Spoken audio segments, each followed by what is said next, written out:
kama ndio dada kwa tado iko sawa. Tukapanga tukamit. Niambia sasa unaona mimi. Akanionyesha dia bank account yake kila kitu balance nini. Angalia hizi ni pesa zangu. Angalia hizi ni biashara zangu. Akodi na studio. Studio yangu ina record watu. Na wewe nimeona kuna nyota kubwa sana. So mimi nataka tufanye ni kuingize kwa nini yetu. Kwa ni kuingize kwa group yetu. Sasa nikiingia kwa group yetu nahitaji nini? Sasa wewe bado una pesa, wewe ndakununulia watch. So kuna watch fulani lazima uwe nayo. Then your watch inakupatia access ya kupata jini. Na my mom and dad walikuwa na family issues kila time. Unapata kuna time kuna vita kwa nyumba na ni una experience hizo vita, so because na tu vibaya. Ikakuwa like watu wao na disappear without a trace. Mafoto zao zinabandikwa. Wanatafutwa wapatikani. Inakuwa labda ma kidnappers walimchukua. So hivyo ndio swali kwa na assume. So time fulani ikakuwa like ukiwa mtoi lazima kuna ule usumbufu tu fulani uko nayo. So sisi tulipata mjuaji. Lazima uko mjuaji. Kumbe kuna msali tuchoreanga manzi akatupeana. Sasa director wa hiyo staff akaambiwa wewe na tu mali fulani tu utawapata. Then gari yake ilikuwa imejulikana, alikuwa na gari fulani ya red hivi. So ukisikia tu inakaa juu kuna time alikuwa anaweka sauti yake, sasa akiendesha usikii sauti. Unashtuka tu jamaa ameshafika. Mimi nikibonga na yeye na tu mzae anabonga na mimi fiti but anatoa machozi. Anatoa tu machozi tu nalia. Kwa nini alikuwa analia? So mimi hiyo time siku understand bado. Akakuja akanionyesha these are my daughters, akanionyesha photo ya daughters wake, akanionyesha home yake na nini, akaniambia I won't call you my student. My son. I'll call you my son. Mimi naona tu asiko tu saa ndio na kichwa ya boy mwenye amedisappear just like 3 weeks ago. Hata kwa imekaa sana 3 weeks ago. Sasa kichwa mtu imekatwa mtu. Kichwa imekatwa, damu imespread hapo hivyo. Nilishtuka. Basa nikaambia Mungu manze, God manze, keep manze nisi explode manze. Kitu sijaiona imenishtua. Na nimeiona kwa place yenye si expect kuipata kwa shule. Na niko ofisi ya huo secretary. So nikashindwa itakuwa aje. Then huo madam ali notice. Mimi niliangalia tu nyuma, akaona kwa face ni kama amepanic. Then akaenda akaambia director, mzee nimefungwa ile mistakenly ni kama watu ni kama waona. Uko sure? Mwenyewe akakuja. Akakuja akatwambia ni aje. Mumeona nini? Mumeona nini?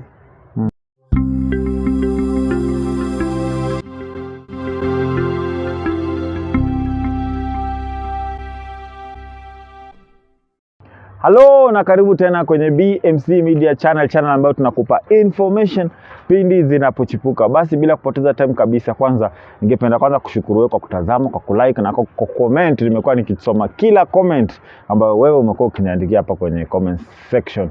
Na leo ni siku nyingine moto ambayo niko na msanii fulani hapa ambaye anajulikana kama Manzele. Manzele ni msanii kutoka Nakuru, msanii hatari, na ningependa uweze kumjua kidogo. Kama unawatch video yetu kwa mara ya pili, shukrani, hapa ndo nyumbani. Bila kupoteza time, Manzele. Aje kabisa. Uko fiti? Mimi niko fiti. Umebeba kama mtutu hapo kwa mfuko ama nini? Mtutu za ronda hapa zimefika mbaya. Inakuaje, introduce hapo bro?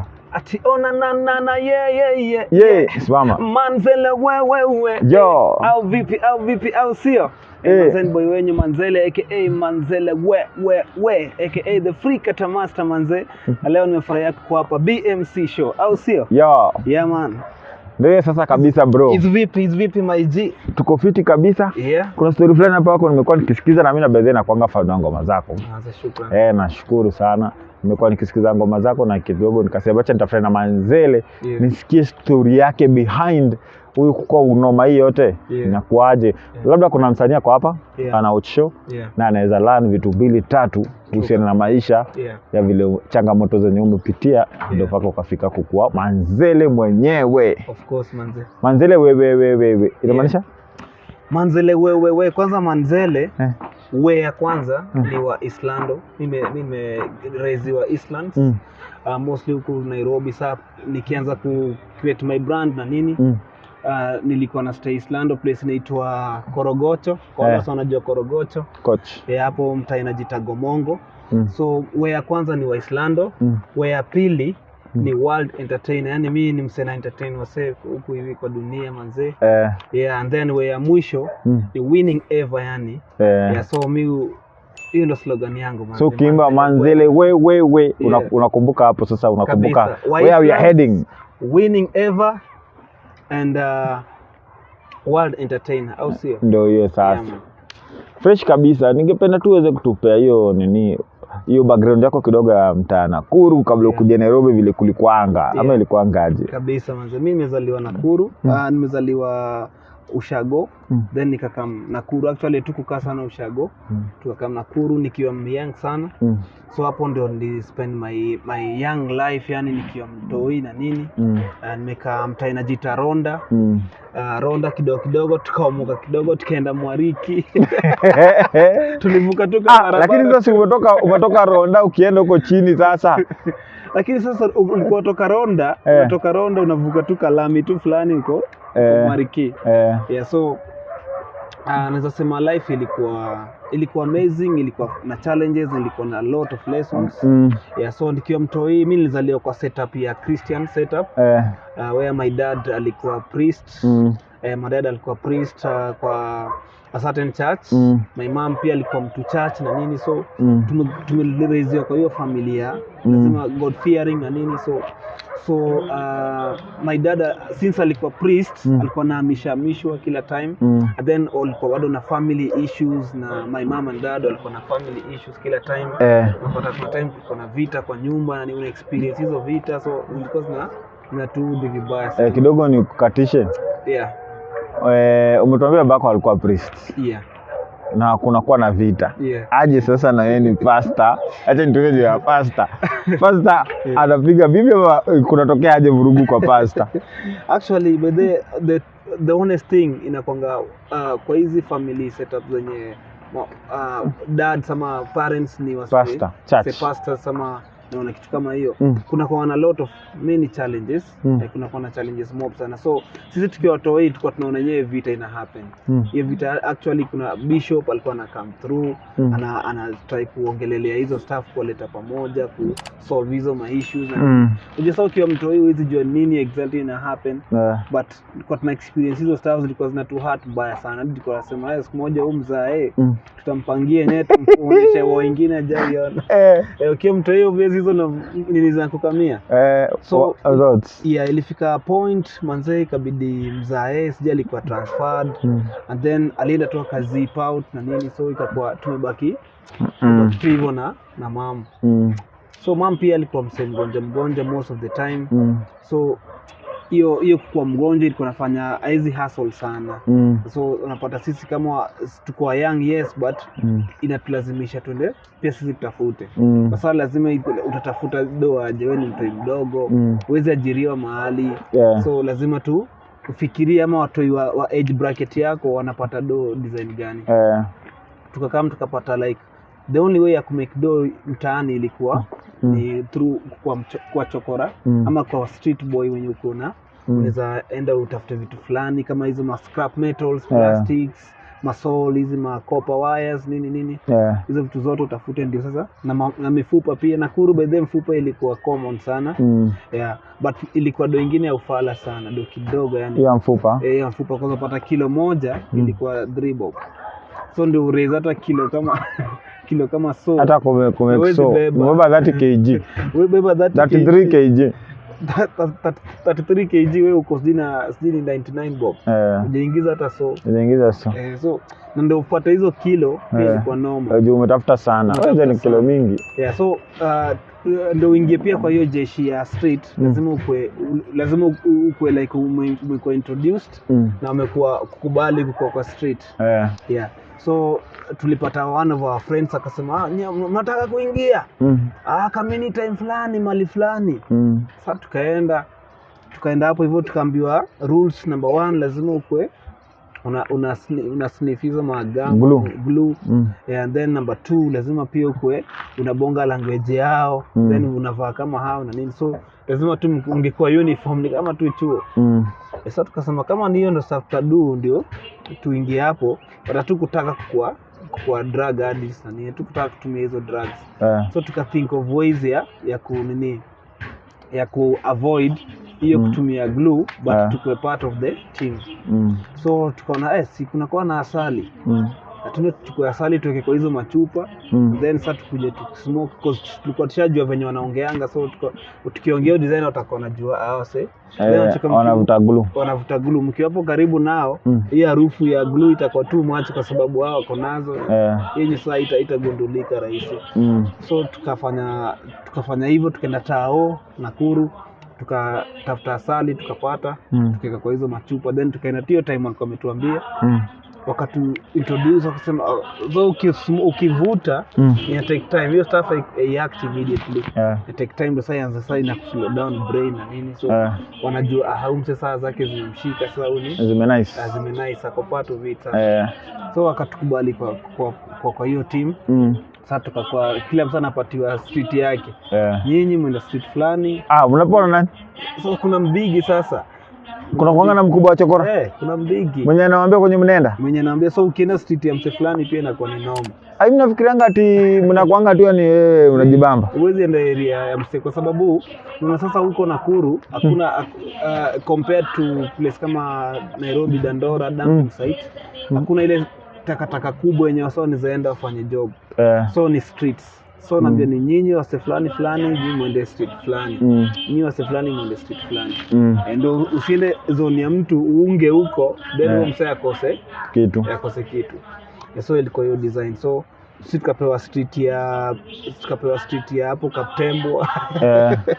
Tulikuwa tunaenda mostly mvua ikinyesha, tulikuwa tunaunga vibaya sana. Juu sasa pata mvua ikinyesha ndizi zinawekwa, wasone kama besheni, masufuria nini. So hiyo time mvua inanyesha nyinyi mnaingia mnamwaga maji na mnatoka na hizo. Nililelewa place fulani.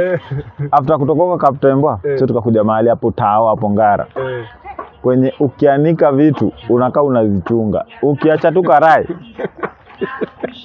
Uongea tu kwa nyumba kidogo hivyo tuseme ni kama nilikuwa nimeweka karai nje. Hiyo karai ilitembeanga sana. Mpaka viatu. I hope so mimi nilikuibianga yako. So mazee ilikuwa live. And then napata kuna time sasa hizi mfupa zilikuwa zimepotea kabisa, kwa zimelost. So kulikuwa na game. Nakuru kuna place inaitwa game park hapo ya kulikuwa na nini na wanyama nini. So ule mbigi alipanga deal ya tuende tuwe kanini kama mnyama fulani, kwa sababu mfupa zimereduce. So sasa sisi nao ni mafala. Tunaenda tunaua. Tulikuwa boys karibu 15. Tukaenda tukaua buffalo. Tukaua buffalo. Tulifight. Tunadunga huko inakuja huko mnadunga hadi kadedi. Sasa sisi kabla tuchukue nyama tuende nayo, sisi tuliacha mkabakisha bone. Sasa ioza hadi kuja ikauke. Sasa ile mfupa yake ikuje. Tulitafutwa. Sasa koja jua ni jua machokora ni wengi, so ile inatukua tu msee kwa street.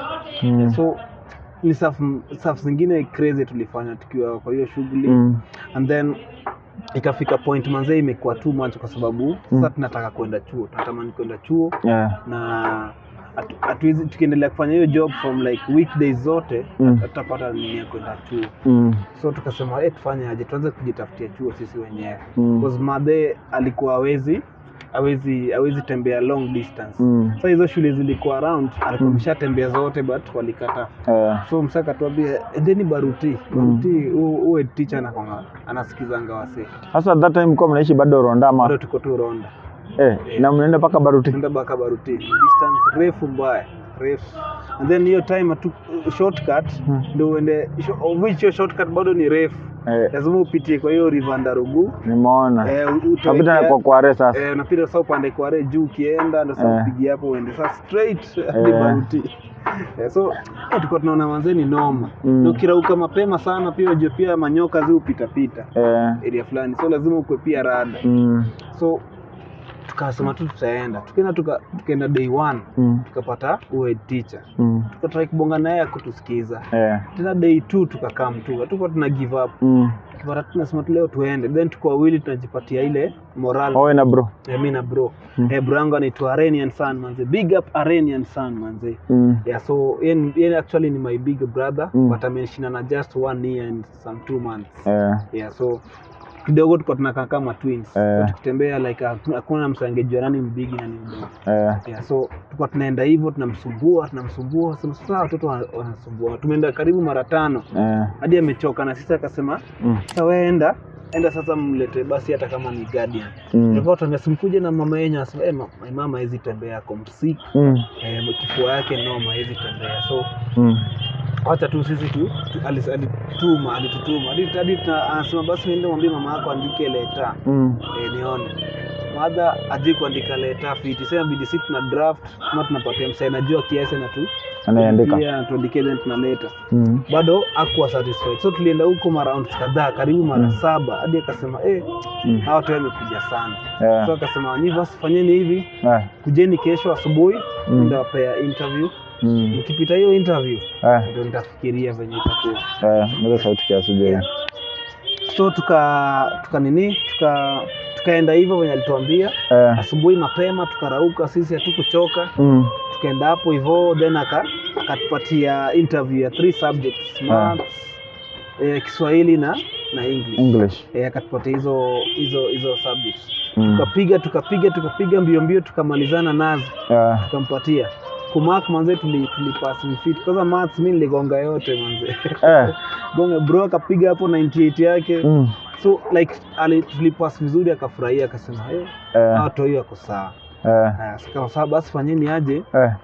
Mimi ndabaya uniform. Actually ni yeye mwenyewe alikuwa anakataa kwa support. Yeye mwenyewe alikuwa anakataa support but aliona ile consistency akasema watu hivyo wamepata hizi marks. Number 1 mimi ndatoa do kwa mfuko. Akatoa do kwa mfuko like buy a uniform. But before that alikuwa ametuambia tukamna na hata kama ni uncle ama auntie, it's just a close relative. So sisi tukasema juu hatuna tukatafuta msetu kwa street mlevi fulani tukamwambia sikuje useme wewe ni uncle yetu. Mimi naitwa Joseph, huyu anaitwa David. So enda tu useme like wewe ni uncle yetu, mada yetu ako hivi na hivi na hivi. So akasema haina shida lakini sasa tutakuwa aje? Tukamwambia sisi tutakujenga so. Akasikia so. Jamaa alikubali msee. Alikubali akakam through. Then sasa jamaa juu alikuwa mlevi mazali aliconfuse. Sasa slightly mimi ni mrefu kidogo compared to bro. Sasa yeye ndani ya mimi ndio first born. Ule ndio first born. Akakuja. Sasa jina yangu akaita ule ninja. Jina yake pia akaniita. Huyu ndio wangu wa kwanza. Sasa malipia teacher alimshika nayo alimuuliza sasa mtoto wako ana miaka ngapi? Jamaa ajui. Alizaliwa mwaka gani? Jamaa ajui. Kila kitu ajui. So teacher akasema tu hapa tumechezwa but watu wao wamenimpress na hizi ma results zao. Wacha tunaingize daro. So hivyo ndio ili happen. Tukaseparatiwa classes, yeye akapelekwa class yellow, mimi nikapelekwa green. So but sasa unapata like hizo ma classes like zilikuwa na watu wengi sana. Then tungekuwa pamoja, yeye alikuwa na mentality like tukiwa pamoja tutasumbua kwa sababu alikuwa na believe pia yeye hata sisi ni twins.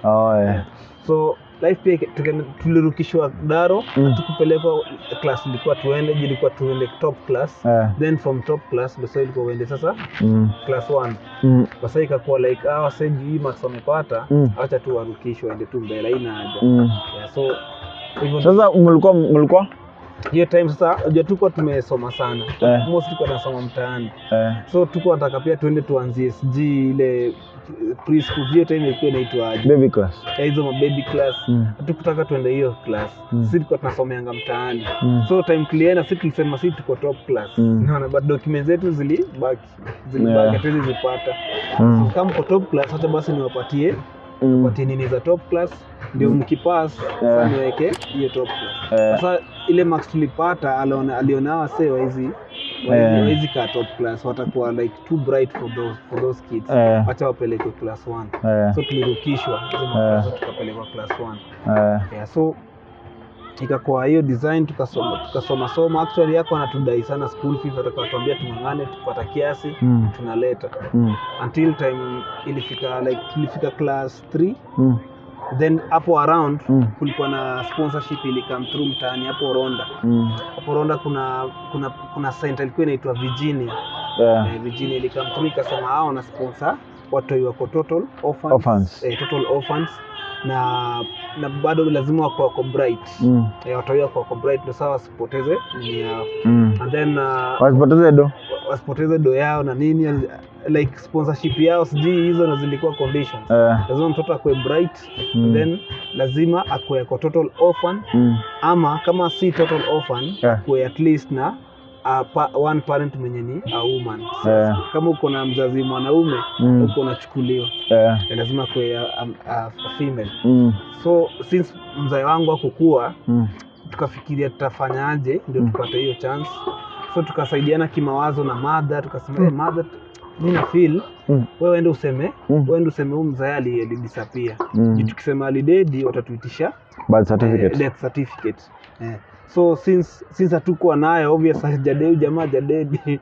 So tukasema acha tuseme huyu jamaa alienda na place na jairudi na tujui kama alidedi ama ako alive, hiyo tujui. Penye tunajua tu ni hayuko. So sasa akaenda akajitetea hiyo design akajitetea. Kidogo sasa alikuwa anakataa, lakini aliinsist mbaya sana. Aliinsist hadi alikos drama, akasema yeye mother anataka watu wake wasome. Sema sasa hebu alete na ulete results zao zenye walifanya recently. Sasa akapeleka hadi ma report books nini, wakaona baadhi watu hii wako sawa, wacha tuwape chance. Hivyo ndo tulipata chance ya kukua like nalipiwa staff, tunapewa school uniforms kila term, kwa tunapewa new school uniforms. Ifika kwa tu poa, like tukaona at least God ame come through. But time ilifika class 6, mesa kulikuwa sana noma ili happen. Ile kulikuwa na watu walikuwa na disappear tu. Like unapata sasa kwa hiyo area sisi wote wa hiyo area tulikuwa tunasoma shule moja. Unapata kuna walikuwa wanachagua kwenda shule fulani, wengine kwenda shule fulani. So sisi tulikuwa Baruti, so hatukutolewa Baruti. Tuli maintain tu hapo. So kuna wale wenye bado walikuwa siji chuo za private, hao walikuwa na deal specifically na public schools. So kuna wenye walitolewa hapo wakapelekwa Lynn Church, kuna shule inajiita Lynn Church. Kuna shule saa Ronda primary pia wengine walipelekwa hapo. So tulikuwa tumedivide hiyo design. Basa ikifika majioni ama lunch time unajipata mko wote hapo, then unarudi. So hiyo design ilikuwa hivyo. So ikakuwa like watu na disappear without a trace. Mafoto zao zinabandikwa, wanatafutwa wapatikani. Aina kwa labda ma kidnappers walimchukua. So hivyo ndio swali kwa na assume. So time fulani ikakuwa like ukiwa mtoi lazima kuna ule usumbufu tu fulani uko nayo. So sisi tulipata mjuaji, lazima uko mjuaji.